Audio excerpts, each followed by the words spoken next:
हरे राम राम राम हरे हरे।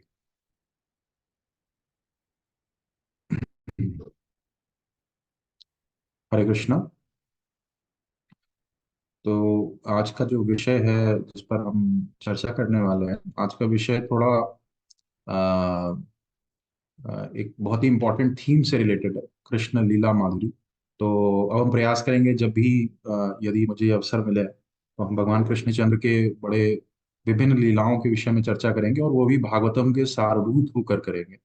जो भागवतम के दसम स्कंद में भगवान की लीलाएं जिस तरीके से दी गई हैं, हम कोशिश करेंगे, प्रयास करेंगे कि उन्हें अ, उनके अनावरण के हिसाब से जैसे जैसे वो हुई है उस हिसाब से हम उन्हें बोध करने का प्रयास करें और भागवतम का तत्व लेने का प्रयास करें। तो देखिए, जो श्रीमद् भागवतम है उसके विषय में पद्म पुराण में कहा गया है। पाद यदीयो प्रथमा द्वितीयो तृतीयो तुर्यो कथितो यदयो नाभिस्तथा पंचमैव षष्ठो भुञ्जारं दोरयुगलं तथा यो पथांस्तुरंजम नवमो यदीयो मुखारविंदम दशमम प्रफुल्लम। तो देखिए, जो भागवतम में हम सबको पता है कि 12 स्कंद होते हैं, 12 वॉल्यूम्स हैं जिसमें भागवतम है। शिला प्रभुपाद जी ने 12 भागवतम के जो कैंटोज हैं, जो स्कंद हैं, उन्हें बहुत ही आत्मबोध होकर हम सबके लिए प्रस्तुत किया है।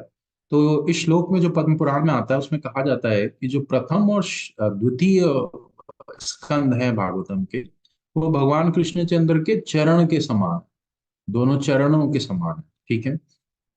जो तृतीय और चतुर्थ स्कंद हैं, वे भगवान की जंघाओं के समान। जो पंचमा स्कंद है वो भगवान की नाभि क्षेत्र है। और जो षष्ठम स्कंद है वो भगवान का वक्ष स्थल है, चेस्ट है। ठीक है। और कहा जाता है जो सातवां और आठवां स्कंद है वो भगवान के आर्म्स हैं, हाथ हैं, हस्त हैं। और जो नवां स्कंद है वो भगवान की क्या है, भगवान की वाणी है, या भगवान का जो थ्रोट रीजन होता है, जो गले का क्षेत्र होता है, उसे कहा जाता है। और जो दसम स्कंद है वो क्या कहा जाता है, भगवान का जो मुखमंडल है, सुंदर मुखमंडल है, वो है। और 11वें स्कंद के विषय में कहा जाता है कि भगवान का माथा है, फोर हेड है। और जो 12वां स्कंद है उसके विषय में कहा जाता है कि भगवान का ब्रह्मरंध्र है, या भगवान का हेड है। तो आप देखिए, हम किसी व्यक्ति से मिलते हैं तो सबसे पहले उसके किस आवरण से आकर्षित होते हैं, क्या चीज देखकर आकर्षित होते हैं। ज्यादातर लोग कहेंगे कि हम उस व्यक्ति की जो वाणी है वो हम बाद में सुनते हैं, जो शरीर के अन्य स्वरूप है वो हम बाद में देखते हैं, बुद्धिमत्ता है वो हमें बाद में पता चलती है। परंतु हम सबसे पहले कैसे आकर्षित होते हैं, मुखमंडल देखकर आकर्षित होते हैं। तो जो दशम स्कंद है भगवान का, वो भगवान का मुखमंडल है। और इसीलिए क्यों मुखमंडल उसे कहा गया, क्योंकि उसमें भगवान की अत्यंत गुह्य लीलाएं प्रदर्शित की गई, और इसीलिए वो भगवान का मुखमंडल है। तो जो नवम स्कंद है उसका जो आखिरी अध्याय है, 24वां चैप्टर है, 24th चैप्टर, उसमें क्या है, परीक्षित महाराज है, भागवतम आपको पता है, परीक्षित महाराज अपनी मृत्यु शैया पर हैं, आखिरी जीवन के 7 दिन बचे हैं, 7 दिन 7 रातें बची हुई हैं। और वो भागवतम का पठन कर रहे हैं, और किसके अनुदेश में भागवतम का पठन कर रहे हैं, जो सुखदेव गोस्वामी है उनके अनुच्छेद में भागवतम का पठन कर रहे हैं, भागवतम को सुन रहे हैं। तो क्या है, तो उसका 24वां अध्याय है, जो आखिरी अध्याय है नवम स्कंद का, उसमें क्या होता है कि सुखदेव गोस्वामी परीक्षित महाराज को अलर्ट कर रहे हैं, उनको एक तरीके से सूचित कर रहे हैं कि कौन आने वाला है, स्वयं भगवान कृष्ण आने वाले हैं। तो कैसे सूचित कर रहे हैं, आखिरी के कुछ श्लोकों में बताते हैं कि भगवान क्यों आते हैं, भगवान इस संसार में क्यों आते हैं। तो देखिए क्या कह रहे हैं, कलो जनिष्यमानानाम दुख शोक तमोनुधम अनुग्रहाय भक्तानाम सुपुण्यम यतनोद यतः। किस लिए आ रहे हैं भगवान, भगवान आ रहे हैं कलो जनिष्यमानानाम, जो कलयुग के मनुष्य होंगे वो अत्यंत पतित होंगे, तो उनका उद्धार करने के लिए भगवान अब आने वाले हैं श्रीमद् भागवतम में। और उनकी जो लीलाएं हैं उसको चर्चा कर कर, उसको सुनकर, उसको पढ़कर क्या होगा, जो कलयुग के पतित मनुष्य हैं उनका क्या होगा, दुख शोक तमोनुधम, उनके दुख और शोक का क्या होगा, जो तम है उनके जीवन में अंधकार है उसका नाश करने के लिए आ रहे हैं भगवान। और क्या कर रहे हैं, अनुग्रहाय भक्तानाम, जो भक्त हैं उनके प्रति अनुग्रह करने के लिए आ रहे हैं। और क्या है, ऐसा करने से क्या होगा, उन भक्तों का जीवन सुपुण्यम व्यतनोत यशा। उसके बाद क्या कहते हैं, क्या कहते हैं, उसके बाद कहते हैं सुखदेव गोस्वामी, यस्मिन् सत्कर्ण पीयूषे यशस्तीर्थवसे सकृत श्रोत्रांजलिरुपश्रस्य धनुक्ते क्या कह रहे हैं, जो भी व्यक्ति इस प्रकार से भगवान के गुणों का श्रवण करेगा उसके साथ क्या होगा, वो तुरंत ही त्वरित ही क्या करेगा, अपनी भौतिक आसक्तियों से और अपने जो कर्म बंधनात् हैं, जो कर्म वासनात् हैं, उन कर्मों में फंसे रहते हैं, ये कर्म करेंगे तो ये फल मिलेगा, ये करेंगे तो ऐसा होगा, उस कर्म वासनाओं से हम तुरंत ही मुक्त। तो किस लिए भगवान, दो कारण, एक तो क्या है, अपने भक्तों को जो कलयुग के मनुष्य हैं उनके दुख शोक और तम को नष्ट करने के लिए आ रहे हैं, उन पर अनुग्रह करने के लिए आ रहे हैं। और आ रहे हैं तो जब भागवतम में प्रकट हो रहे हैं और भगवान की लीलाएं संरचित की जा रही हैं, तो उससे लाभ क्या होगा, उससे लाभ ये होगा कि जो कलयुग के मनुष्य इनको सुनेंगे तो क्या होगा, देखिए अंजलि जो होता है, अंजलि ऐसे बोलते हैं, अंजलि होती है ना, हाथों की अंजलि बनाई जाती है। तो क्या कह रहे हैं, उसी प्रकार से कह रहे हैं,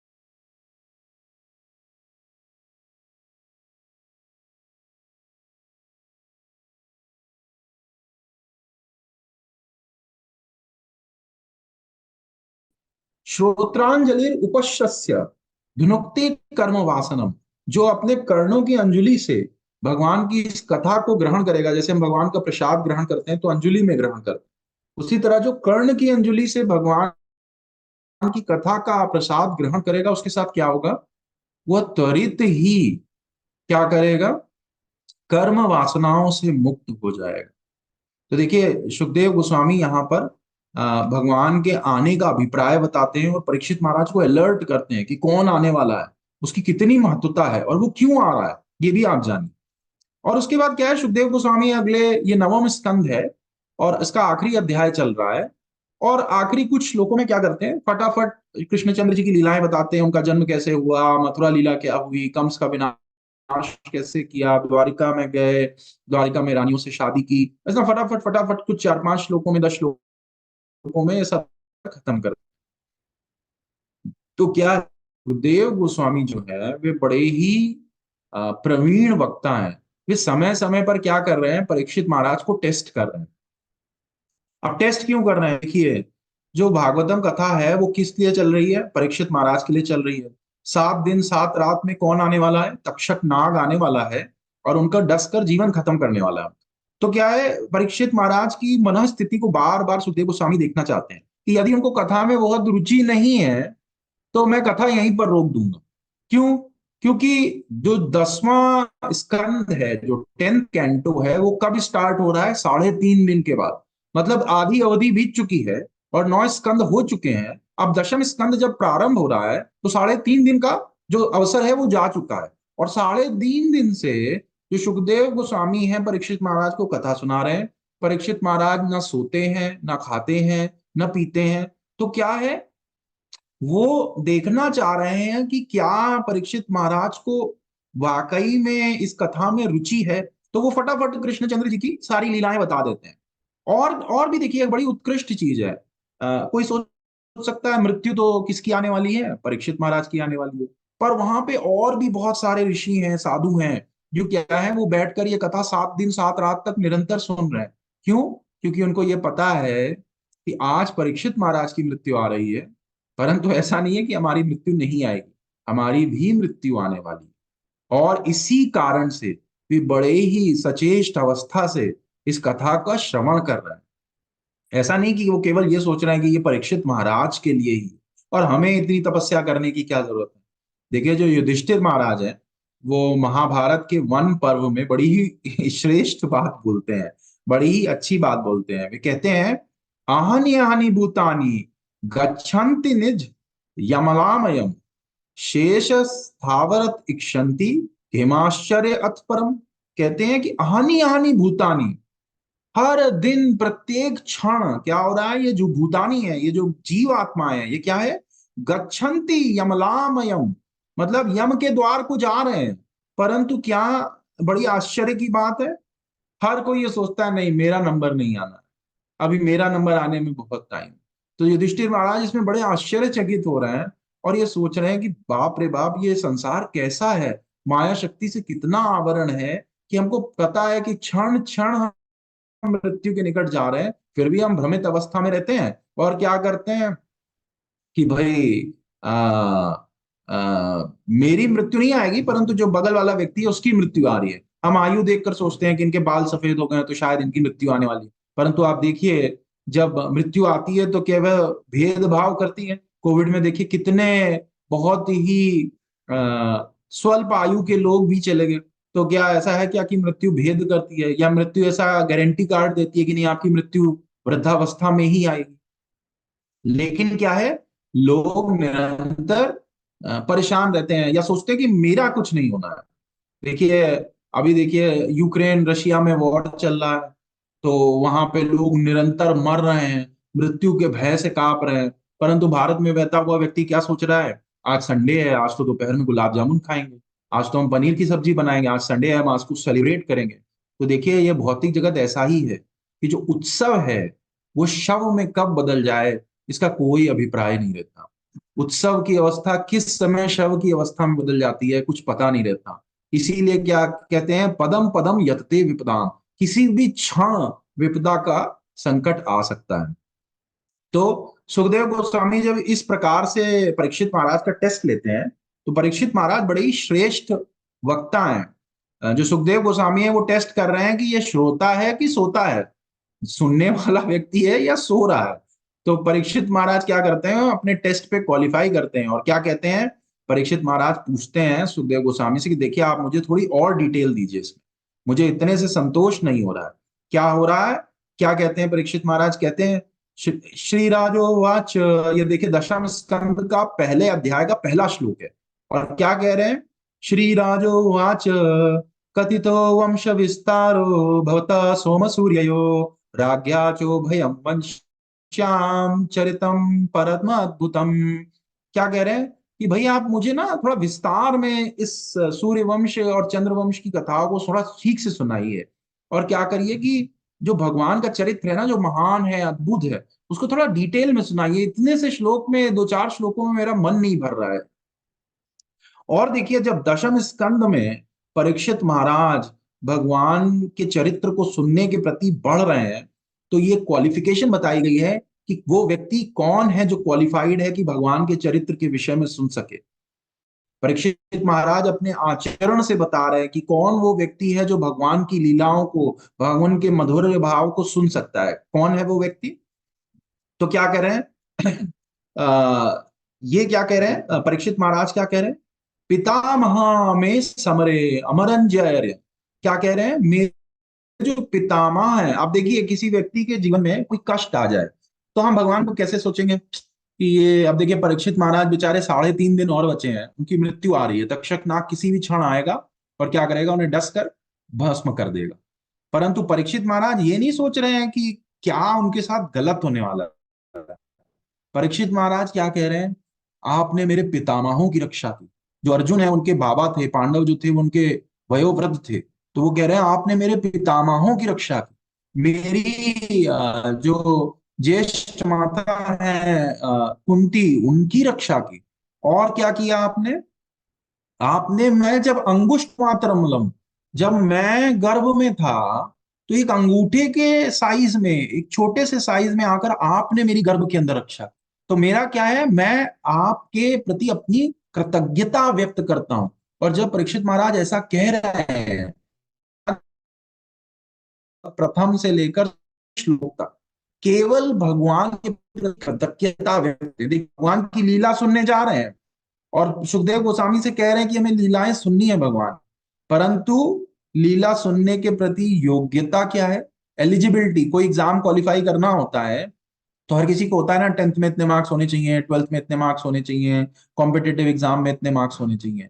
तो जो आप देखिए भागवतम के प्रथम जो श्लोक हमने पढ़ा था उसमें क्या था, पद्म पुराण में कहते हैं कि जो दशम स्कंद है वो भगवान का मुखमंडल है। तो भगवान का मुखमंडल मतलब भगवान की सबसे अट्रैक्टिव लीलाओं को सुनने की क्वालिफिकेशन क्या है, कृतज्ञता की भाव। भगवान की सबसे अच्छी लीलाओं को सुनने का सबसे बड़ा क्वालिफिकेशन क्या है, कि हमारे हृदय में यदि हमारे प्रति किसी भक्त ने कोई आचरण किया है, कोई हमारे प्रति सहायता की है, तो हमें भक्तों के प्रति कृतज्ञता का भाव रखना चाहिए। और जब हम ये कृतज्ञता का भाव रखेंगे, तब हम भगवान की कथा श्रवण करने के क्या होते हैं, अधिकारी बन जाते हैं। तब हम भगवान की उत्कृष्टतम लीलाओं को श्रवण पठन करने के अधिकारी बन जाते हैं। तो इससे परीक्षित महाराज बताते हैं। और क्या कहते हैं, और क्या कहते हैं, परीक्षित महाराज भगवान के प्रति अपना बहुत ज्यादा एक तरीके से भाव प्रकट कर रहे हैं। और क्या कह रहे हैं, भगवान के ग्लोरिफिकेशन के बारे में बता रहे हैं कि भगवान की यदि ये कथा जो है जो सुनेगा तो उसका क्या होगा, निवृत्त तरशय उपगीयमाना भवा सदाशोत्र मनोभिरामा का उत्तम श्लोक गुणानुवादान पुमान विदत्येद विना पशुघ्नात्। तो क्या कह रहे हैं, निवृत्त तरशय उपगीयमाना, क्या है, जो व्यक्ति भगवान की कथाओं का श्रवण करता है वो क्या होता है, उसका भौतिक आसक्ति खत्म हो जाती है। और क्या होता है, भवो सदा श्रोत मनोभिरामा, और उसके लिए कथा कैसी है, औषधि के समान काम करती है। जो रोगी व्यक्ति होता है, जैसे औषधि धीमे धीमे करके उसको ठीक कर देती है, वैसे ही जो व्यक्ति भगवान की कथाओं का श्रवण करने लगता है, क्या होता है, वो व्यक्ति धीमे धीमे काम के, क्रोध के, मद के, मत्सर के, लोभ के, इन सब के रोग से ठीक होने लगता है। धीमे धीमे वो व्यक्ति भौतिक आसक्तियों से ऊपर उठने लगता है। और क्या है, क्या कह रहे हैं, का उत्तम श्लोक गुणानुवादात परम व्रजेत विना पशुनाथ। तो क्या कह रहे हैं कि ये इतनी उत्कृष्ट लीलाएं हैं कि इवन भौतिकवादी व्यक्ति भी भगवान की लीलाओं में आकृष्ट हो जाते हैं, वो भी भगवान की लीलाएं छोड़ नहीं पाते हैं। आप देखिए भगवान की लीला में हर तरह के रस हैं, किसी को रोमांस चाहिए वो भी रस है। आप देखिए लोग नाइट क्लब्स में जाकर अपना रात नष्ट करते हैं, मरते हैं, जीवन नष्ट करते हैं। भगवान क्या कर रहे हैं, भगवान दिखा रहे हैं कि कौन सा एक्चुअल नृत्य करना चाहिए, रासलीला का नृत्य दिखा रहे हैं। भगवान हर तरीके से जो भी रस जिसको चाहिए संसार में, वो भगवान की लीलाओं में आ सकते हैं। और इसीलिए क्या होता है, भगवान के प्रति तुरंत ही व्यक्ति आकृष्ट हो जाता है। एक बार श्रील प्रभुपाद जी से किसी व्यक्ति ने पूछा कि ये कृष्ण जो है ये दूसरे की पत्नियों के साथ क्यों नृत्य करते हैं। तो प्रभुपाद जी ने कहा कि देखिए जो इस भौतिक जगत में प्रत्येक वस्तु कृष्ण की है, तो कृष्ण की किसी की पत्नी भी कृष्ण की ही है, परंतु आप कृष्ण की रिसोर्सेस को लेकर क्या कर रहे हैं, आप ये स्त्री के साथ क्यों घूम रहे हैं जो आपकी पत्नी है। तो व्यक्ति निरुत्तर हो गया। तब देखिए हमारे साथ क्या होता है, हम भगवान की पोजीशन को समझे बिना कई बार क्या होता है, अपने मतों को, अपने तरह तरह के आचरणों को धारण कर लेते। इस तरीके से जब परीक्षित महाराज क्या करते हैं, जब भगवान की कथा सुनने के प्रति बहुत रुचि दिखाते हैं सुखदेव गोस्वामी से, तो सुखदेव गोस्वामी क्या करते हैं, कहते हैं अच्छा ठीक है, मैं आपको भगवान की कथाएं थोड़ा डिटेल में बताता हूँ। और क्या है, पर इस आचरण से यदि हम देखें तो हमें ये इतना जरूर ज्ञान हो जाता है कि जब भी हमें भगवान की लीला श्रवण करनी है, तो क्या है, हमारे हृदय में भक्तों के प्रति जो कृतज्ञता का भाव है, जिन्होंने हमारे आध्यात्मिक जीवन में कोई भी योगदान किया है, उनके प्रति जो कृतज्ञता का भाव है, वो भाव ही भगवान की लीला को सुनने का एकमात्र अभिप्राय है, जिससे मैं भगवान की लीला समझ में आ जा सकता। उसके बाद क्या होता है, परीक्षित महाराज विभिन्न प्रश्न पूछते हैं। सबसे पहले पूछते हैं कि भाई कंस तो भगवान के मामा थे, उनको क्यों मारा। उसके बाद कहते हैं 16,108 रानियों से शादी की, कैसे कर ली इतनी रानियों से शादी, ये कैसे संभव हो गया। अब देखिए भगवान कितने अपनी लीलाओं में अचिंत्य हैं, हमारे लिए एक पत्नी से शादी करके उसका पालन करना बहुत मुश्किल है। क्या किसी व्यक्ति, किसी पत्नी के लिए एक पति के साथ ही संबंध निभाना और पूरे जीवन उसको वास्तविकता से धारण करना बहुत मुश्किल है। भगवान ने 16,108 रानियों से शादी की। हम एक पत्नी को अपना घर देने में मुश्किल फील करते हैं, ईएमआई वाला घर लेना पड़ता है। भगवान ने 16,108 रानियों को सबको अपना अपना महल दे दिया। ठीक है। और ऐसा भी नहीं कि कोई शेड्यूल बनता था कि हाँ इस साल भगवान इस रानी से मिलेंगे। हर दिन रात्रि में अपने आप को 16,108 स्वरूपों में विस्तारित कर लेते थे, और अगले दिन सुबह जब सब महलों से बाहर निकलते थे, अपने जो राज दरबार है वहां जाने के पहले फिर से एक स्वरूप में हो जाते थे। तो भगवान की जो लीला है वो बड़ी अचिंत्य है। वो साधारण मनुष्य उससे प्रेरणा तो ले सकता है, पर उसका अनुकरण नहीं कर सकता। तो ये बात समझने वाली बात है। तो इस तरीके से परीक्षित महाराज जब इस तरह के प्रश्न पूछते हैं तो क्या होता है, परीक्षित महाराज आखिरी में क्या कहते हैं, कहते हैं कि देखिए जितना मेरी बुद्धि है, जितना मेरी क्षमता है, मैंने उसके हिसाब से आपसे प्रश्न पूछे, परंतु मुझे पता है कि भगवान की लीलाएं इतनी असाध्य हैं कि मैं सारे प्रश्न पूछ ही नहीं सकता। तो जो मैंने पूछा आप उसका उत्तर दीजिए, परंतु जो मैंने नहीं भी पूछा आप उसका भी उत्तर अत्यंत गंभीरतापूर्ण रूप से मुझे दीजिए। तो जब इस प्रकार से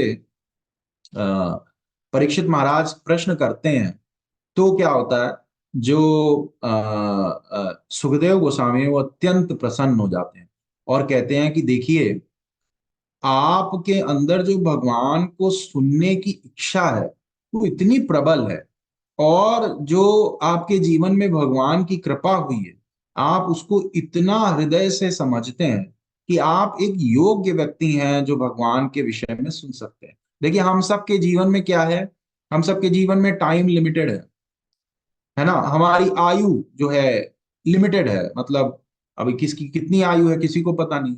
रिसोर्सेज लिमिटेड है, परंतु क्या है हम एक चीज अनलिमिटेड कर सकते हैं, वो क्या है, वो भगवान की कथा श्रवण को करने की जो इच्छा है उसको अनलिमिटेड करने का प्रयास कर सकते हैं।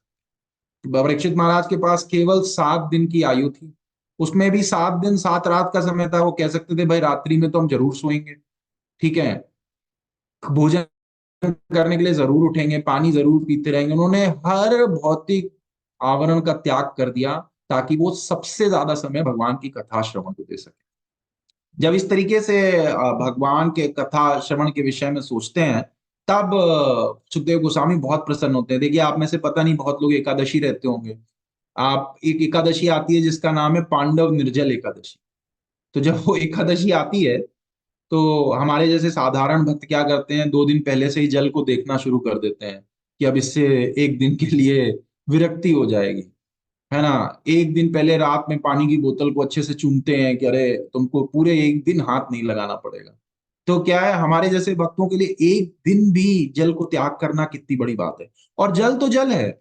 आप सोचिए यहाँ परीक्षित महाराज निद्रा भी छोड़ रहे हैं। श्रीमान गौरांग प्रभु, हो सकता है आप लोग कुछ लोग जानते हैं उनको, तो वे एक बड़ा अच्छा बात बताते हैं कि जो इस्कॉन का चौपाटी मंदिर है वहां पर परम पूज्य राधानाथ स्वामी महाराज की इच्छा हुई कि हम समस्त भक्तों के लिए एसी लगाएंगे, और गौरांग प्रभु से उन्होंने अपनी इच्छा व्यक्त की। तो गौरांग प्रभु ने कहा कि देखिए महाराज पहले ही सोते हैं, और आप यदि एसी लगा देंगे मंदिर में तो लोग बिस्तर वगैरह लेकर आएंगे और पूरा बिछा के सो जाएंगे। तो आप देखिए हमारी स्थिति कैसी है कि हम निद्रा का त्याग, जल का त्याग ये सब कर ही नहीं सकते, परंतु क्या है, हमारे पास एक चीज है, भगवान को कथा को सुनने की इच्छा, उसको तो हम धारण कर सकते हैं कम से कम। परीक्षित महाराज के और किसी, वो बड़े श्रेष्ठ वैष्णव थे तो उनके बाकी चरित्र को हम नहीं फॉलो कर सकते, परंतु एक चरित्र को फॉलो करने का प्रयास कर सकते हैं, वो क्या है, भगवान की लीलाओं को अधिक से अधिक श्रवण करने का प्रयास कर। और इस तरीके से जब परीक्षित महाराज कहते हैं, तो जब ये बात सुनते हैं तो सुखदेव गोस्वामी क्या कहते हैं, बड़ा अच्छा श्लोक कहते हैं। क्या कहते हैं, वासुदेव कथा प्रश्न पुरुषम त्रिपुराति वक्त्रम प्रक्षतम श्रोत्रम तदा पाद सलिलम यथा। कितना अच्छा कह रहे हैं, क्या कह रहे हैं, देखिए जैसे माँ गंगा जो है वो भगवान के श्री चरणों से निकलती है, और जब श्री चरणों से निकलती है तो इस संसार के तीनों जगतों को पुण्य कर देती है। अधो जगतों को, ऊपर के जगतों को, मध्य जगत को, जहाँ पे मध्य लोक में लोग रहते हैं, और निम्न जगतों को, सबको शुद्ध कर देती है। जहां गंगा जल जाता है वहां सबको शुद्ध कर देती है। वैसे ही सुखदेव गोस्वामी कहते हैं कि देखिए, ये जो भागवत कथा है, ये क्या करती है, किसको किसको शुद्ध कर देती है? तीन तरह के लोगों को शुद्ध कर देती है। जो इसको कहता है उसको शुद्ध कर देती है, जो इसको सुनता है उसको शुद्ध कर देती है, और जो व्यक्ति प्रश्न पूछता है उसको भी शुद्ध कर देती है। तो क्या करती है ये भागवत में इतना, ये भगवान की कथा में इतना तथ्य है कि ये हर तरीके के व्यक्ति को क्या कर देती है, शुद्ध कर देती है। इस तरीके से कहकर जो सुखदेव गोस्वामी है वो आगे बढ़ते हैं और कहते हैं कि देखिए, जो आपके प्रश्न होने चाहिए वो क्या होने चाहिए, भगवान के ओत प्रोत से भरे होने चाहिए, भगवान के विषय में चिंतन करते हुए होने चाहिए। आपके प्रश्नों की दिशा वैसी होनी चाहिए। तो क्या है, एक बार की एक बड़ा अच्छा शिला प्रभुपाद जी के साथ घटना हुई। एक बार शिला प्रभुपाद जी लेक्चर दे रहे थे, और उस समय एक हिप्पी व्यक्ति, जो जिसको श्रद्धा नहीं थी, वो एकदम से हाथ उठा के खड़ा हुआ और बोला, कैन यू सी गॉड?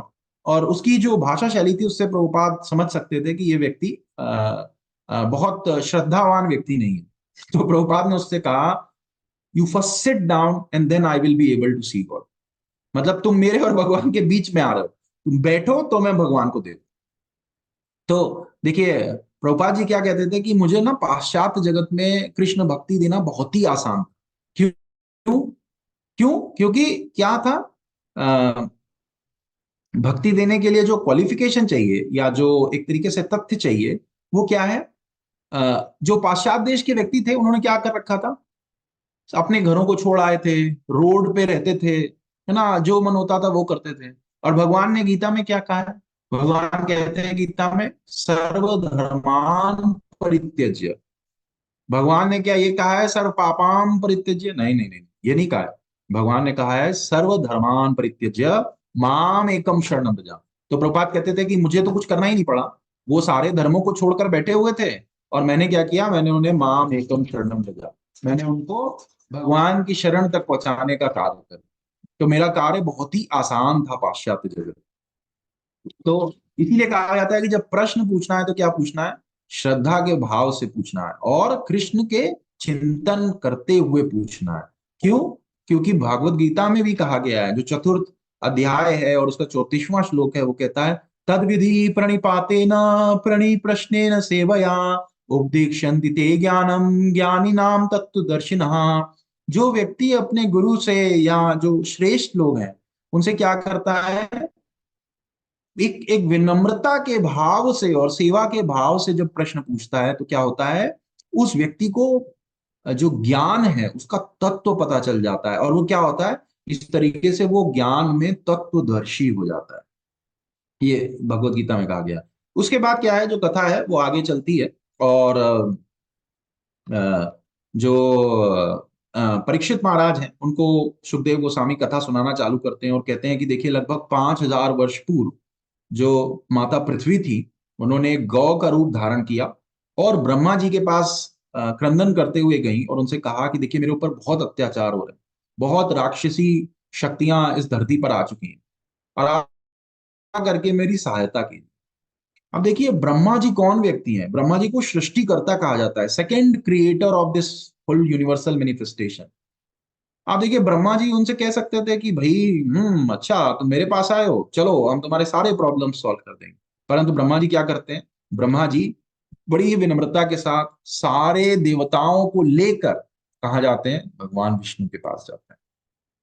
इसमें बड़ी भारी सीख है। कई बार क्या होता है, हम भी क्या होता है, अपनी क्षमता से परे जाकर क्या करते हैं, लोगों की समस्याओं को सॉल्व करने लगते हैं, और क्या होता है, तब हम बहुत बड़ी बड़ी समस्याओं में खुद पड़ जाते हैं।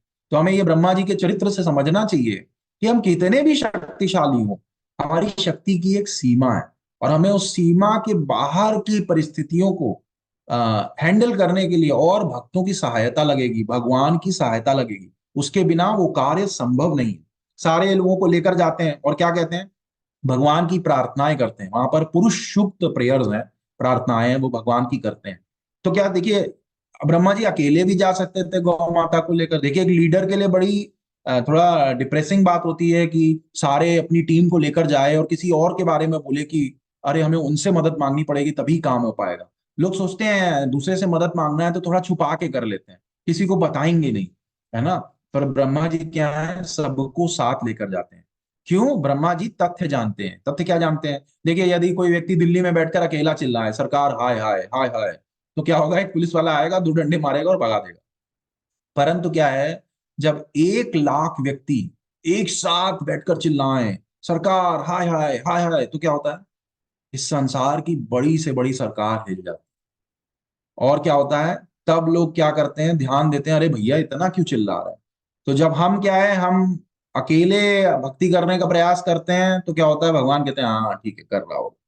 जब हम सबके संग में आकर सुबह सुबह जप करते हैं, कीर्तन करते हैं और आरतियां करते हैं भगवान की, तो भगवान भी देखते हैं, कहते हैं अरे बाप रे बाप, ये क्या हो गया, इतने सारे व्यक्ति एक साथ आकर क्या करना चाहते हैं, क्या कहना चाहते हैं मुझसे। तो इसीलिए क्या है, हम सबको मिलकर साथ में क्या करना चाहिए, भगवान का नाम जप करना चाहिए और भगवान की कथा श्रवण करनी चाहिए और भगवान की लीलाओं का स्वादन करना चाहिए। हरे कृष्णा कृष्णा कृष्णा हरे हरे, हरे राम राम राम हरे हरे। और इस तरीके से जब सारे भक्त एक साथ आकर भगवान के नाम का उच्चारण करते हैं तो क्या हो जाता है, तब भगवान भी देखने लगते हैं कि क्या कारण है कि इतने भक्त एक साथ आए हैं। चैतन्य चरितामृत में आदि लीला में कहा गया है, वैष्णवेर गुणग्राही ना देखा ये दोष, काया मना वाक्य करे वैष्णव संतोष। क्या है? वैष्णव का दोष नहीं देखना चाहिए। वैष्णव का क्या करना चाहिए, ये देखना चाहिए कि ये हमारे साथ आ रहा है। क्यों? क्योंकि जब मोर्चा निकलता है तो ये नहीं देखा जाता है कि कौन प्रोफेसर है, कौन डॉक्टर है, कौन लीडर है, कौन पुलिस वाला है। जब मोर्चा निकलता है तो क्या होता है, लोगों का संख्या बल होता है जिससे बड़ी शक्तियां उस पर आकृष्ट होती हैं। तो जब हम इसी तरीके से भगवान की कृपा शक्ति को अपनी ओर आकृष्ट करना चाहते हैं तो क्या करना चाहिए हमें, हमें संख्या बल जोड़ना है, वैष्णवों में दोष नहीं देखना है। क्या करना है, वैष्णवों को साथ में जोड़ना है कि हम साथ मिलकर भगवान को पुकार सकें।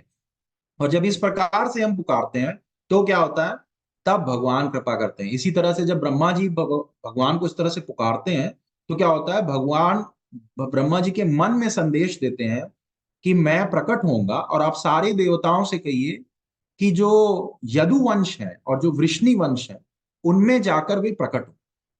तो जब इस तरह से ब्रह्मा जी अपना एक तरीके से मैसेज दे देते हैं, तो ब्रह्मा जी को मैसेज मिलने के बाद भगवान जब अपना मैसेज देते हैं, ब्रह्मा जी क्या करते हैं, ब्रह्मा जी भी सेम मैसेज देवताओं को ट्रांसफर कर देते हैं। तो भगवान क्या करते हैं, भगवान देखिए परमात्मा स्वरूप में हम सबके हृदय में विद्यमान है। भगवान देखते हैं अच्छा तो ये ब्रह्मा जी को मेरी व्रज लीलाओं में ज्यादा इंटरेस्ट नहीं है, मैंने कहा आप सब प्रकट होइए वृष्णि वंश और यदु वंश में। और ब्रह्मा जी ने क्या किया, वो मैसेज ट्रांसफर कर दिया बाकी देवता। एक व्यक्ति बच गया, कौन बच गया, ब्रह्मा जी स्वयं बच गए। ये वो क्षण है जब आप सब में किसी ने अगर सुना हो ब्रह्म विमोहन लीला हुई थी, है ना।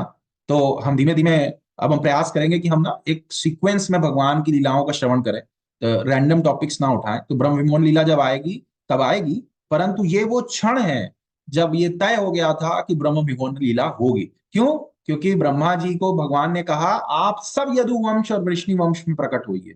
और ब्रह्मा जी ने क्या किया, बाकी देवताओं को बता दिया कि आप सब वृष्णि वंश और यदुवंश में प्रकट हुई और स्वयं बच गए। तो मैंने कहा ठीक है, मैं तुम्हें व्रज का आनंद, तुम्हें जरूर व्रज में एक बार बुलाऊंगा।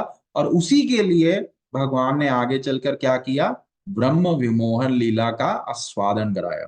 इसके बाद क्या होता है, भागवतम में डिस्क्रिप्शन आता है कि जो देवकी और वासुदेव जी हैं उनकी जो विवाह कार्य है वो संपन्न होने लगा है। और जो कंस हैं वो उस समय अपनी बहन से बहुत प्रेम करते थे, तो उनकी बड़ी सेवा कर रहे हैं। फाइनली जब उनकी विदाई होती है तो उनका रथ हाँकते हुए जाते हैं, तो ऊपर बैठे जो देवता हैं वो बड़े घबरा गए हैं। वो घबरा क्यों गए हैं, क्योंकि उनको पता है कि कृष्ण कौन है, कृष्ण है लीला परायण प्रेम पुजारी है। क्या है, उनको डर लगता है कि अरे अभी थोड़ी देर इन्होंने और सेवा कर ली तो कृष्ण कहेंगे अरे ये तो हमारे माता पिता जी की सेवा की है, हम तो इन्हें वैष्णव तिलक लगा देंगे जाके। और एक बार यदि कहा जाता है कि किसी के मस्तक पर वैष्णव तिलक लग गया तो क्या होता है फिर उस जन्म में तो कृष्ण उसको नहीं छूते, बिल्कुल उसको डिस्टर्ब नहीं कर सकते। तो क्या होता है देवता घबरा जाते हैं और तुरंत आकाशवाणी से क्या करते हैं, आकाशवाणी से कहते हैं कि अरे मूर्ख, तुम जिसकी सेवा कर रहे हो उसी स्त्री का 8वां पुत्र तुम्हारे विनाश का कारण हो। वो कंस बड़ा ही राक्षसी प्रवृत्ति का व्यक्ति होता है, तुरंत तुरंत ही वो बदल जाता है। आप देखिए कितना उत्सव का क्षण है। क्या है, देवकी और वासुदेव जी की शादी हो रही है, कंस उसमें बहुत उत्साहित है, उत्सव का क्षण है। और जैसे ही ये भविष्यवाणी हुई तुरंत क्या होता है, कंस अपनी तलवार निकाल लेता है और 3 क्षणों की देरी है, भागवतम में लिखा है, जब वो तलवार देवकी के गले से दूर है, कुछ क्षणों के अंदर वो देवकी के गले पर आ जाएगी। तो इसीलिए कहते हैं कि ये जो भौतिक जगत है इसमें क्या है, क्षण क्षण पर ये चांस है कि आप जो उत्सव का माहौल है वो एक क्षण में शव के माहौल में बदल जाएगा। तो इसीलिए क्या कहते हैं, कमल दल जल जीवन तलमल, एते के आछे पर तीरे। क्या है, कमल के पत्ते पे पड़ी हुई बूंद के समान है हमारा जीवन। आज है, एक क्षण में फिसल कर नीचे गिर जाएगा, खत्म। तो क्या है, हमें इसीलिए समझना चाहिए कि किसी भी क्षण किसी भी तरह की समस्या आ सकती है। आप देखिए भगवान कृष्णचंद्र के विषय में कहा कि देवता लोग भ्रमित हो गए क्योंकि वो लीला परायण है, प्रेम परायण है। अब देखिए रामचंद्र जी क्या है, धर्म परायण है। एक धोबी ने कह दिया तो पत्नी को निष्कासित करने के लिए चले गए। कृष्णचंद्र क्या है, अगर कृष्णचंद्र के समय में ये कार्य हुआ होता तो वो बोलते हैं धोबी है, इसको और 10 कपड़े दे दो, ये कपड़े धोता रहेगा, बेवकूफ व्यक्ति है। और जो चैतन्य महाप्रभु क्या है, वो तो औदार्य परायण है, वो क्या है, वो लीला परायण से भी ऊपर है, धर्म परायण से भी ऊपर है, वो क्या है, कृपा परायण है। उनका क्या है, वो मतलब आप समझिए वो ढूंढते हैं कि सबसे पहले हमको पतित लोगों का ही उद्धार करना है। अच्छा अच्छा, तुम पतित नहीं हो, तुम थोड़ा पीछे जाओ, तुम बाद में आना, पहले पतित लोग आएंगे। क्या है, अभी सोचिए जैसे एक समझिए किसी व्यक्ति ने कुछ चोरी कर दी हो, तो रामचंद्र जी क्या करेंगे, उनको बाहर कर देंगे। कृष्णचंद्र जी क्या करेंगे, हाँ थोड़ा बात करो जरा, देखें क्या है, सुधरने का कुछ चांस है कि नहीं। और चैतन्य महाप्रभु क्या करेंगे, वो कहेंगे इसको ही अकाउंटेंट बनाना चाहिए, जो चोरी किया है उसी को अकाउंटेंट बना दो, वही सबसे अच्छी सेवा कर सकता है अकाउंटेंट बन। तो इस तरीके से सबका अपना भाव है। तो हम क्या करेंगे, हम यहीं पे थोड़ा सा विश्राम लेंगे। अब हम क्या करेंगे, जब भी मुझे अवसर मिलेगा और यदि कोई बहुत विशिष्ट उत्सव आसपास में नहीं है तो हम क्या करेंगे, हम धीमे धीमे करके हर सेशन में भगवान कृष्णचंद्र जी की जो दशम स्कंद में लीलाएं हैं उनको एक एक करके अनकवर करेंगे। आज एक तरीके से हमने थोड़ी सी स्टार्टिंग की है। तो ये जो कृष्ण लीला माधुरी एक तरीके से जो टाइटल है, ये हो सकता है काफी सेशंस में चले। हम प्रयास करेंगे कि हम इसे ओवर द सेशंस कंटिन्यू करें। तो ये एक तरीके से समझिए पार्ट 1 है उसका, जिसमें हमने स्टार्टिंग की है कि 9th कैंटो और 10th कैंटो में कनेक्शन क्या है, और 10th कैंटो में कैसे स्टार्टिंग हो रही है, क्या भगवान की लीलाओं के विषय में कहा गया है। और हमें ध्यान रखना है कि जो दशम स्कंद है ना, ये भगवान का मुखमंडल है। हम जब एक साधारण व्यक्ति के भी मुखमंडल से आकर्षित हो जाते हैं तो समझने का विषय है कि जो ये दशम स्कंद है ये भगवान के शरीर का मुखमंडल है, मतलब भगवान की सबसे अट्रैक्टिव लीलाएं यहीं पे होनी है।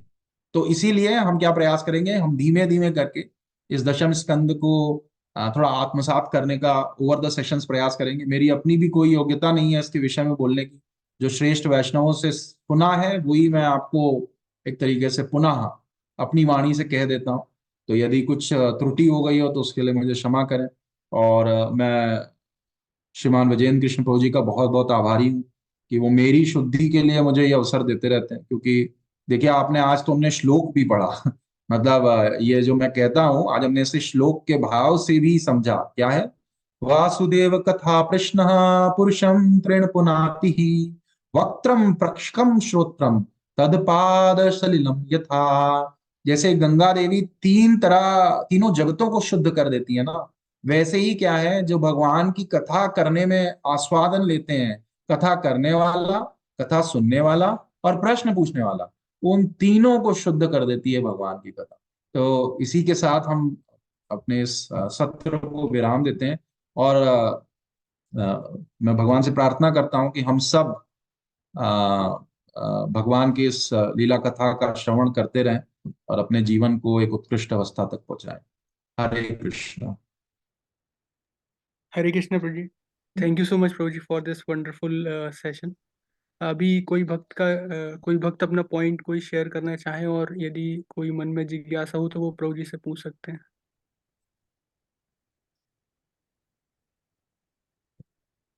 यस माता जी। हरे कृष्ण प्रभु जी, दंडवत प्रणाम। हरे कृष्ण। प्रभु जी सच में बहुत वंडरफुल था, बहुत ही अच्छे से आपने समझाया। थैंक यू सो मच प्रभु जी आपके टाइम के लिए। हाँ प्रभु जी, एक्चुअली दो तीन जिज्ञासाएं हैं। पहली तो जैसे परीक्षित महाराज, ठीक है, उनको पता था कि मृत्यु उनकी निकट है, होने वाली है। तो ऐसे में तो अच्छे अच्छों के होश उड़ जाते हैं, फिर तो इतने श्रेष्ठ लेवल के शुद्ध भक्त थे। बस एक तो यही जिज्ञासा थी कि उनको नींद क्यों नहीं, कैसे नहीं आई, और भूख प्यास के बहुत, शरीर तो भौतिक है ना, तो वो तो शरीर तो डिमांडिंग है, तो कैसे हम्म, 7 दिनों तक उन्होंने उसको रेजिस्ट कर पाए, रोक। मतलब शरीर की तो आवश्यकताएं होती हम्म, हैं, तो ऐसा हम्म, कैसे पॉसिबल है? 2 दिन 4 दिन चलिए हो सकता है उपवास करके। हम्म, ये डाउट तो माता जी, इसका उत्तर जो है एक्चुअली आप देखिए, मतलब मैं आपको एक एग्जांपल से बताता हूँ। आप देखिए, यदि आपके यहाँ बच्चे हों और जो थोड़े सिंसियर हों पढ़ाई में, तो आप देखिए कि कभी कभी जब वो तैयारी करते हैं एग्जाम्स की, तो आप लेट से उनकी माँ है तो आप उनको बुलाती रहेंगी कि बेटा आप भोजन कर लीजिए, आप भोजन कर लीजिए। परंतु उनकी इतनी आसक्ति होती है उस समय ज्ञान में, या एक तरीके से कहिए अपने जीवन के प्रति एक सिंसियरिटी होती है कि ये लाइफ है तो हमें सक्सेसफुल होना है, मटीरियली सक्सेसफुल होना है। तो क्या करते हैं, आपको बहुत से ऐसे बच्चे मिल जाएंगे जो सिंपल भौतिक ज्ञान के लिए आप सुनेंगे कि वो 2 दिन से कि पानी पी रहे हैं या सो ही नहीं रहे हैं, एग्जाम था तो उन्होंने बिल्कुल अपने को बॉडी के लेवल से अलग कर लिया। तो आप उसको भी सुनेंगे तो आपको लगेगा कि अरे ये तो बड़ी असाधारण बात है, कितना त्याग है जीवन में कि एक एग्जाम देने के लिए बच्चे 24 घंटे कुछ खाते नहीं है, पीते नहीं है, एग्जाम में पढ़ते रहते हैं। देखिए, ये तो भौतिक ज्ञान के विषय में। जब व्यक्ति का एक तरीके से आत्मिक ज्ञान, जो आध्यात्म के प्रति ज्ञान है, वो जब एक तरीके से बहुत डिजायर स्ट्रांग हो जाती है कि हमको अपने आध्यात्मिक जीवन में सक्सेसफुल होना है, इस मनुष्य जीवन को क्या करना है, सक्सेसफुल करना है, तो क्या होता है ना, तब हमारा जो शरीर की चेतना है, उससे हमारी आत्मा एक तरीके से प्रबल अवस्था में ऊपर उठ जाती है। और इसको उठाने का कार्य भी हम स्वयं नहीं कर सकते। मतलब ये कहना कि हमारे आत्म जागृति से ऐसा हो गया, हमारे हृदय में क्या होती है, केवल इच्छा होती है। और उस इच्छा को फलीभूत करने के लिए भगवान की कृपा शक्ति होती है, जो हमको नींद से, जल से, भोजन से सबसे ऊपर लेके चली जाती है। आप देखिए, पांडव निर्जल एकादशी है। आपसे मैं एक सामान्य दिन में कहूं कि माता जी हम सबको ना जल नहीं पीना है 24 घंटे, मुझे नहीं पता बाकी लोगों का, पर मैं अपने विषय में बता सकता हूँ कि मेरा उतना जी। अपने भौतिक शरीर पे कंट्रोल नहीं है। मेरे लिए 24 घंटे के लिए जल त्याग करना एक बड़ी बात है। लेकिन क्या होता है भगवान के, और हम तो ऐसा भी नहीं कि अपने विषय में मैं कह रहा हूं कि हमारे तो मन में ये भी नहीं कि हमें भगवान से अत्यंत प्रेम है तो हम उस प्रेम के कारण जल को छोड़ दें। हमारे हृदय में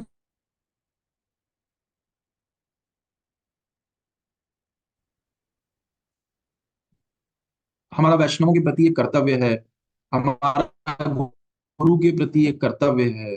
तो हम क्या करते हैं, हम उस आशय से अ, ना एक कर्तव्य बोध में जल को छोड़ देते हैं। तो आप सोचिए, किसी के हृदय में यदि भगवान के प्रति प्रेम है, आप सोचिए वो व्यक्ति की मृत्यु हो रही है 3.5 दिन में, और वो क्या कह रहा है कि कृष्ण कितने कृपालु हैं कि मेरे पितामहों पे इतनी कृपा की। श्राप देकर उसकी मृत्यु हो रही है, कोई रोग नहीं लगा, कुछ नहीं हुआ, फिर भी श्राप से मृत्यु होने पर भी उस व्यक्ति के हृदय में भगवान के प्रति कृतज्ञता का भाव है। तो आप सोचिए कितना प्रेम होगा भगवान के प्रति, जिस कारण से आप देखिए कि जो परीक्षित महाराज है वो इतना बड़ा त्याग कर पाए। तो एक्चुअली हमारे हृदय में जो होना चाहिए वो डिजायर है, और उसे फलीभूत, यदि वो डिजायर बहुत पॉजिटिव है, बहुत प्योर है, तो उसे फलीभूत करने का कार्य कौन करता है, वो भगवान की कृपा शक्ति। जी। मतलब हम्म, एक तरह से, मतलब जैसे सांप अपना केचुगी छोड़ता है, पूरी शरीर से हम्म, आसक्ति खत्म हो चुकी थी, हम्म, इजी वे में उन्होंने शरीर त्याग दिया। बिल्कुल और बिल्कुल। प्रभु जी दूसरी जिज्ञासा ऐसी थी, आपको एक मतलब बोल रहे थे कि वो ज्ञान और तत्व ज्ञान की कुछ बात थी, वो थोड़ा सा समझ में हम्म। नहीं आई। देखिए माता जी, वो मैं आपको भगवत गीता का श्लोक बोल रहा था।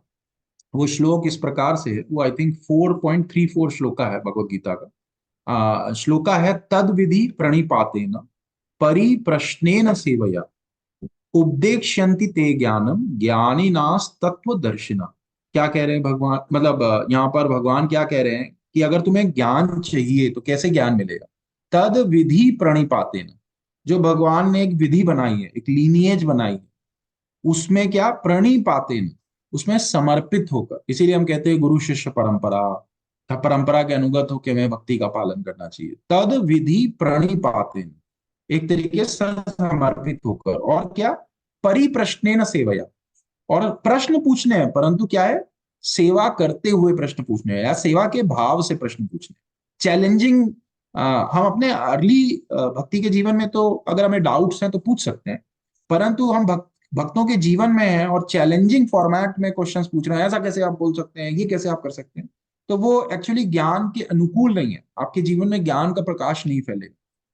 उपदेक्ष्यन्ति ते ज्ञानम, जो इस प्रकार से उपदेश को सुनते हैं, क्या होता है, ज्ञानी न तत्वदर्शिना, ऐसे ज्ञानियों को वास्तविक तत्व का दर्शन हो जाता है। वास्तविक तत्व क्या है, वो व्यक्ति समझ पाता है कि हम कौन है, हमारे ऊपर कौन है, ये काल कर्म प्रकृति क्या कर रहे हैं। वो अपना जो इस पूरे जगत से संबंध है उसको समझने में सक्षम हो पाता है। ये उस श्लोक का आशय है। कि मतलब एक जिज्ञासु व्यक्ति रहेगा तो उसे तत्व ज्ञान मिल जाएगा। ना ठीक केवल है। जिज्ञासी नहीं, वो जिज्ञासी व्यक्ति जो परंपरा के अनुगत होकर सेवा और विनम्रता के भाव से प्रश्न पूछ रहा है, उसको तत्व ज्ञान हो जाएगा। और प्रभु जी एक और जिज्ञासा है, वो थोड़ा सा आपका टॉपिक से अलग है। मतलब ये जो दासानुदास भक्ति बोलते हैं हम्म। परंपरा में, और हम्म। जैसे बोलते हम दासानुदास हैं। और कल जैसे एक अक्षर सुन रही थी मैं, तो वो हनुमान जी को ब्रह्मा जी ने जब ये विधि की रचना की, तो ऐसा विधान ही नहीं था कि हनुमान जी वो या राम जी ने उनको बोला नहीं था कि लंका जगा के आना है। वो ऐसी सिचुएशन क्रिएट हो गई कि उन्होंने लंका जगा दी। या वो नरसिंह लीला मैं सुन रही थी कि नरसिंह महाराज जी का अवतार होगा, ऐसी कोई स्क्रिप्ट ब्रह्मा जी ने लिखी ही नहीं थी, और उनका हम्म। हो गया था। तो मेरा प्रश्न ऐसे है कि ये जब हमको सेवाएं मिलती हैं, सपोज लाइक जो भी मैं स्ट्रगल कर रही हूँ फंड कलेक्शन फॉर टेम्पल अपने बनाने के लिए, तो वो उसमें जब हम लोग जाते हैं तो जो रिजेक्शन मिलता है, पहले सामने से बहुत अच्छे रिलेशनशिप है, हम वो दे भी सकते, पर देना नहीं चाहते हैं। और हमने दो चार अटेम्प्ट किया, सीनियर्स वैष्णव को भी लिख के गए, हाँ हाँ हो गया, फिर वो नहीं, नेगलेक्ट कर दिया। तो मैंने कई सीनियर वैष्णव को प्रश्न पूछा, तो बोला, आप प्रयास करो, भगवान हमारा प्रयास देखते हैं।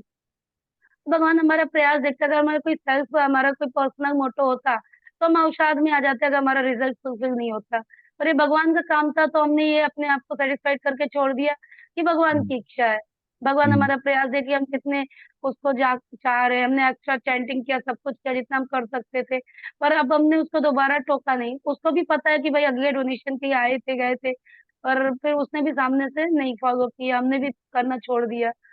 तो प्रश्न ये है कि कौन से दास लेवल में भी क्या एक लेवल्स हैं, जैसे जिसके एक ऑर्गेनाइजेशन होता है उसमें टॉप लेवल, मिडिल लेवल और लो लेवल, जैसे तीन लेवल्स होते हैं। तो हम कौन सा दास लेवल की करना चाहिए, डिसीजन किस प्रकार से लेना चाहिए। कि सपोज बोल दिया कि नहीं अभी वॉचमैन है, नहीं करना तो नहीं करना है, प्यून है बोल दिया नहीं करना तो नहीं करना है। बट एक मैनेजमेंट लेवल पे व्यक्ति है, फाइनेंस मैनेजमेंट कर रहा है या जो, तो वो तो उसको तो रिजल्ट करके देना ही है ना, प्रॉफिट तो उसको जनरेट करना ही करना है। तो हम्म। वो तो नहीं हाथ खड़े कर सकता है मालिक के सामने कि नहीं, मैंने तो प्रयास किया और नहीं हुआ। तो प्रश्न ऐसा है कि कौन सा दास भाव क्रिएट करे। वो वाला दास भाव हम अपने आप को क्या मैनेजमेंट लेवल पे रख करके दास भाव गाए कि नहीं हमें रिजल्ट देना चाहिए था, या हमारी गलती है, हम नहीं कर पाए, प्रयास कर रहे हैं लेकिन हम उसमें लूपहोल ढूंढ रहे हैं कि भगवान अपन पे हमारा प्रयास देख रहे हैं। तो ये हम्म। चीज मुझे नहीं थोड़ा सा हम्म। सेटिस्फाइड कर पा रही है प्रभु। हम्म। ठीक है माता जी, इसको थोड़ा सा ना पहले अनफोल्ड कर देते हैं। आपने क्योंकि काफी सारी चीजें कही हैं, तो इसको सेवा के भाव से पहले देखते हैं। आपने एक सेवा का कार्य किया, सेवा का कार्य यहाँ पे टेम्पल के लिए फंड कलेक्ट करना है, आपने कुछ लोगों को अप्रोच किया, आपका कार्य सफल नहीं हो पाया, समझ, है ना।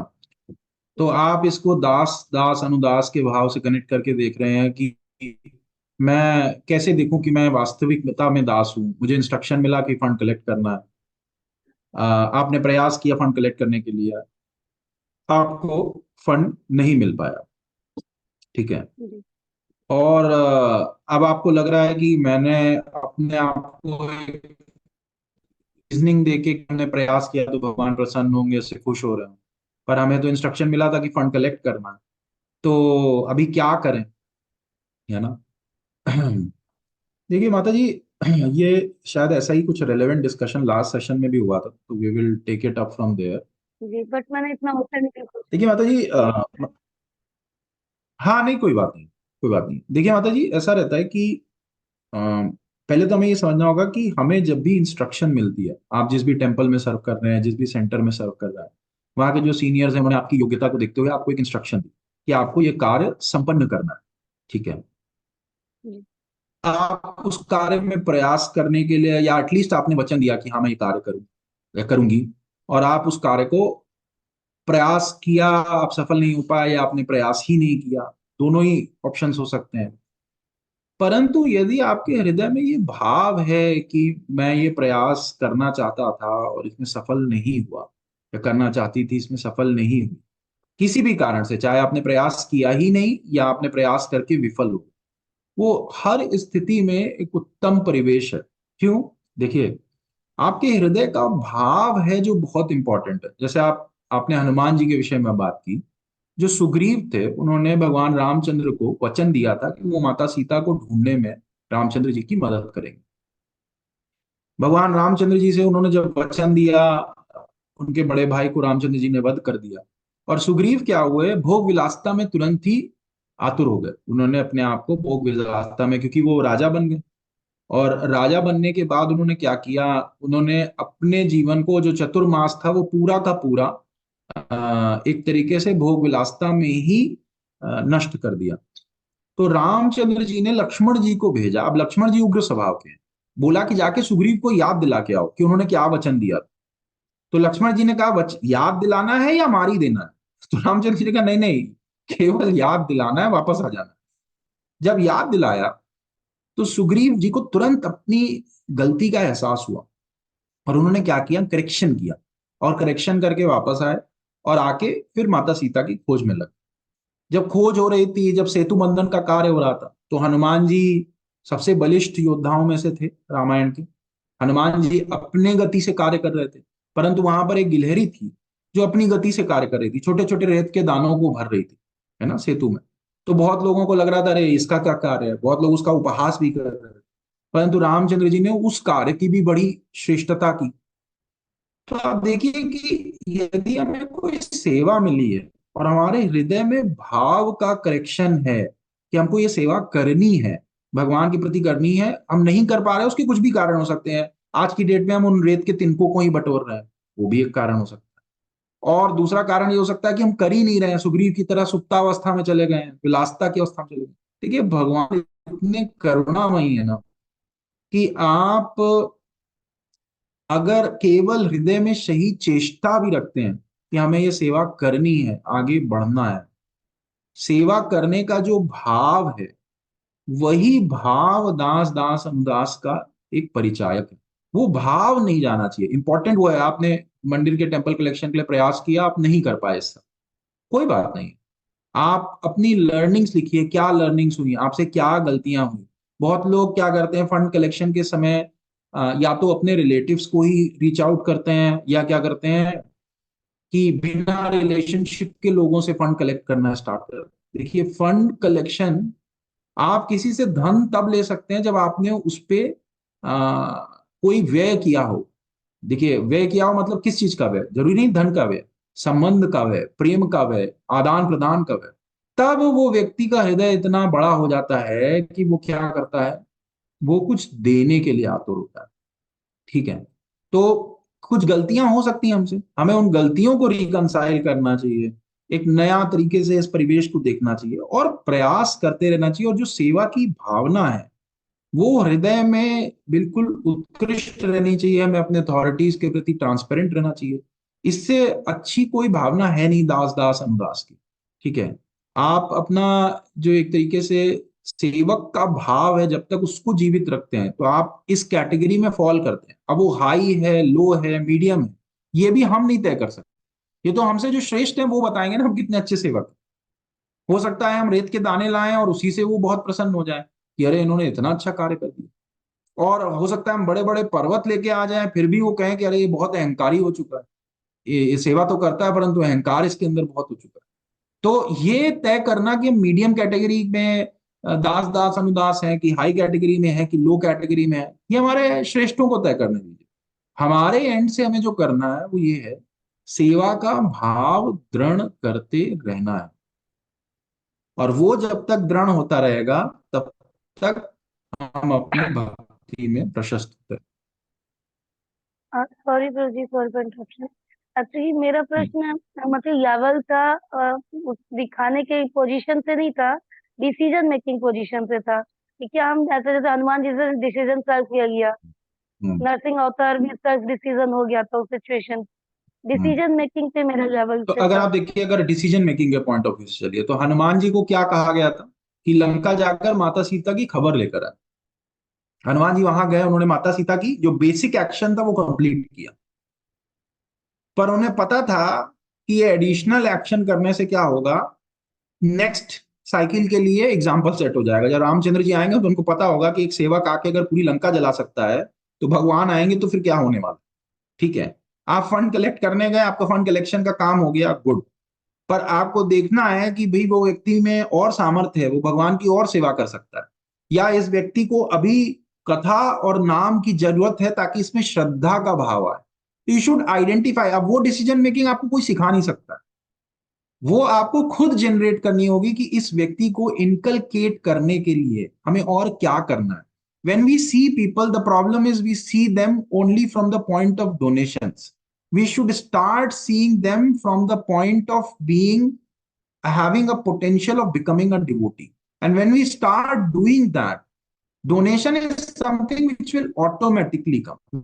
When we start spending time, हम अपना जीवन का व्यय उनके ऊपर, उनको भक्त बनाने में करने लगते हैं, तब क्या होता है, तब जो धन है या जो संपदा है वो सब वाटर की तरफ फ्लो करती है। तो हम कई बार उस चीज में प्रॉब्लम क्रिएट कर देते हैं, इसीलिए हमारा एक्चुअल मोटो भी सफर कर जाता है। when we start seeing people as only resources, that is the problem. We should see them as potential devotees, and that will be the scope of improvement in every seva. Prabhu ji thank you so much, बहुत ही relevant answer दिया आपने। Devotee as a devotee बनाने का भी प्रयास किया था, सोसाइटीज में प्रोग्राम भी किए थे, पर वो लोग इंटरेस्ट नहीं है, आए नहीं, टाइम नहीं सेट होता है, कुछ भी बहाने। तो कोई बात नहीं थैंक माता यू जी, आपने माता जी देखिए, बहुत। देखिए फिर वो लूप जो है ना कंप्लीट हो जाती है। आपने प्रयास किया और वो भक्त नहीं बने, इसका मतलब ये नहीं है कि वो भक्त नहीं बनेंगे। इसका मतलब ये है कि उनके भक्त बनने का समय अभी नहीं आया। शायद उनका कर्म चक्र इतना डेंस है कि अभी और प्रयास करना पड़े। तो आप ऐसा नहीं कर सकते अपनी सारी एनर्जी वहीं लगा सकते हैं, आप नए लोगों को भी खोजिए परंतु उनको भूलिए नहीं। जब आपको मौका मिले तो कभी उनके घर प्रसाद लेके चले जाइए और काफी समय बिना अपेक्षा के लोगों से संबंध स्थापित कीजिए। अपेक्षा की वो भगवान के कार्य में दान देंगे, ये करेंगे, वो सबसे आखिरी काम होना चाहिए। सबसे पहला काम ये होना चाहिए कि क्या हम भगवान का कुछ प्रसाद उनको खिलाते रह सकते, क्या हम भगवान के विषय में उनको कुछ बताते रह सकते। अभी देखिए, मैं बॉम्बे गया था किसी काम से, तो एक बड़े अच्छे भक्त मिले मुझको। तो उन्होंने एक बड़ी अच्छी चीज बताई। उन्होंने कहा कि उन्होंने एक बहुत बड़ा सा ग्रुप क्रिएट कर रखा है जिन लोगों से वो मिलते रहते हैं, और सारे लोग भक्त नहीं है, परंतु वो क्या फॉलो करते हैं, हर दिन केवल एक भगवत गीता का और एक श्रीमद् भागवतम का श्लोक सबको पढ़ना है। और वो अपने ग्रुप में मैसेज करते हैं कि हाँ मैंने आज ये श्लोक। आप देखिए कितनी छोटी सी एक्टिविटी है, परंतु भगवान से उनके कनेक्शन को स्टैब्लिश करने के लिए, संबंध को स्थापित करने के लिए बहुत बड़ा कार्य। बूंद बूंद करके गड़ा भर जाएगा। 2 साल के अंदर भगवत गीता खत्म हो जाएगी और कुछ वर्षों में भागवतम खत्म। तो क्या करना है, व्यक्ति को चेष्टा डालनी है कि वो भगवान के कार्य से जुड़े। और धन जो होता है, देखिए गृहस्थ लोगों के लिए ना धन देना सबसे डिफिकल्ट कार्य होता है, सबसे डिफिकल्ट कार्य होता है। गृहस्थ लोगों को धन से इतनी आसक्ति होती है कि उनसे आप धन देने के लिए कहेंगे तो कहेंगे मेरे प्राण ले जाओ पर धन मत ले। तो क्या करना है, उनको ये एहसास दिलाना है कि उनके प्राण जो हैं कितने महत्वपूर्ण हैं, और उस प्राण का भगवान से संबंध स्थापित करना कितना महत्वपूर्ण है। तब उनको एहसास होगा कि अरे ये छोटी वस्तु है जो हमें मांगी जा रही है, तब उसे दे देंगे। जब उन्हें लगेगा कि ये सबसे बड़ी वस्तु है हमारे जीवन की और ये लेके जा रहे हैं और पता नहीं किसकी सेवा के लेके जा रहे हैं, कोई मूर्ति खड़ी है उसकी सेवा के लिए लेकर जा रहा है, तो उनको दुख होगा, अरे नहीं नहीं हम ये धन नहीं देंगे। पर जब उनको पता चलेगा कि अरे ये मूर्ति स्वयं भगवान खड़े हैं पर हम इनके कार्य के लिए ये धन दे रहे हैं, तो क्या होगा, तब उनको वो धन की निम्नता समझ में आने लगेगी। मैं आपको एक और छोटा सा एग्जांपल देता हूं जो मैं मैक्सिमम लोगों को उदाहरण देता हूं कलेक्ट करने के समय। आप चाहें तो आप ये भी एग्जांपल दे सकते हैं, हो सकता है आपको हेल्प करे। तो देखिए समुद्र मंथन वंडरफुल जो था, प्रभु जी। समुद्र मंथन जो था, समुद्र मंथन में जो लक्ष्मी देवी थी वो पहले निकली और उन्होंने नारायण का वरण कर लिया। उसी समुद्र मंथन से थोड़ी देर बाद हलाहल विष निकला। सॉरी, हलाहल विष पहले निकला था, मैंने गलत बोल दिया। पहले हलाहल विष निकला था जिसे भगवान शिव ने अपने कंठ में धारण किया और वो नीलकंठ और कालकंठ बन गए, उनके नाम पड़ गए। उसके बाद लक्ष्मी देवी निकली, लक्ष्मी देवी ने भगवान नारायण का वरण किया और नारायण के साथ रहने लगी। तो जब एक ही गर्भ से दो लोग निकलते हैं तो वो गर्भज होते हैं और क्या होते हैं, एक दूसरे के भाई बहन होते हैं।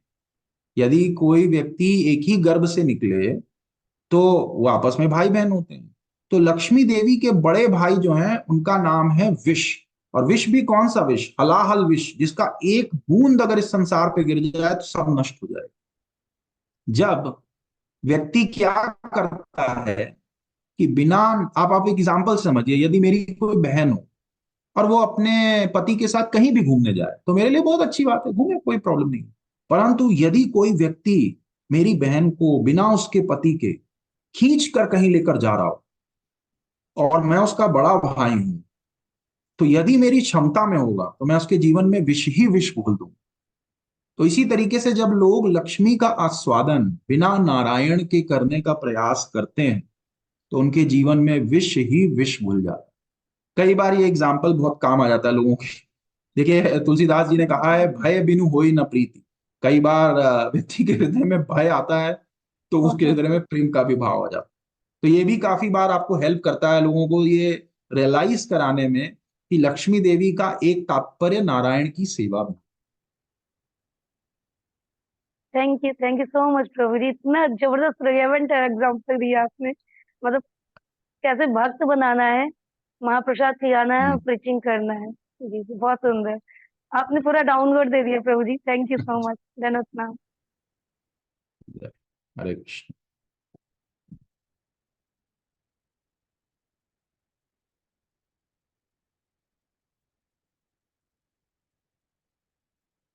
हरे अंजना माता जी आप। यस प्रभु ji, we can continue. Hare Krishna प्रभु जी, धन्यवाद प्रणाम। थैंक यू सो मच प्रभु जी, इतनी अच्छी क्लास, बहुत ही अच्छी क्लास प्रभु जी। लेकिन अभी जो लास्ट में जो आपने बताया ना, लक्ष्मी देवी के जो बड़े भाई, वो प्रभु जी थोड़ा दोबारा से सुनना चाह रहे थे, अगर कृपा हाँ करेंगे हाँ, आप। देखिए माता जी जो समुद्र मंथन की लीला हुई थी तो उसमें जो हलाहल विष है जो भगवान शिव ने अपने कंठ में धारण किया था वो उस समुद्र मंथन से निकला था। और उसी समुद्र मंथन से कुछ क्षण बाद लक्ष्मी देवी प्रकट हुई थी।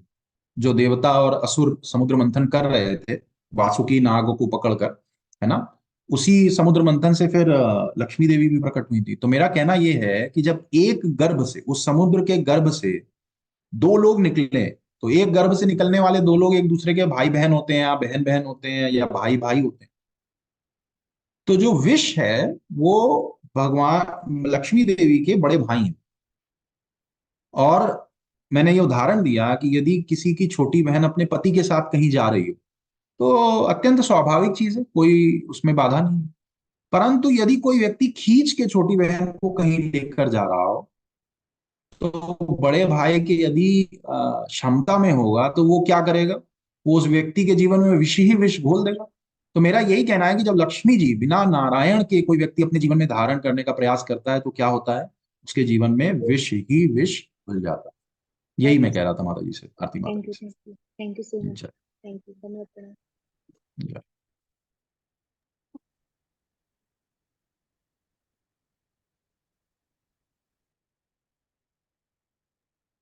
संगीता माता जी। हरे कृष्णा प्रभु जी। प्रभु जी आपकी क्लास हमेशा बहुत अच्छी होती है, और जब मेरा ग्रुप बना है प्रभु जी हरि नाम संकीर्तन ग्रुप, तो मैं उसमें बहुत एग्जाम्पल देती हूँ आपके। कभी कभी तो पूरी क्लास उठा के दे देती हूँ।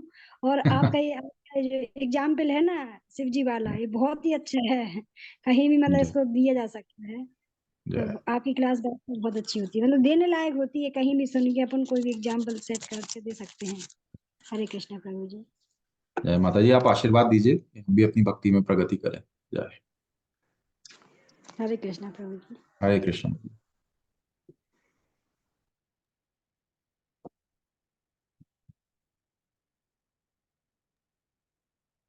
Hare Krishna, Prabhuji. Thank you so much, Prabhuji, for this wonderful session. And so, हम एक बार हरे कृष्ण महामंत्र बोल के प्रभु जी का धन्यवाद करेंगे कि उन्होंने इतना अच्छा सेशन लिया। हरे कृष्णा कृष्णा हरे कृष्णा कृष्ण हरे कृष्ण कृष्ण हरे कृष्ण राम हरे हरे हरे राम हरे हरे राम राम हरे राम राम राम राम हरे हरे।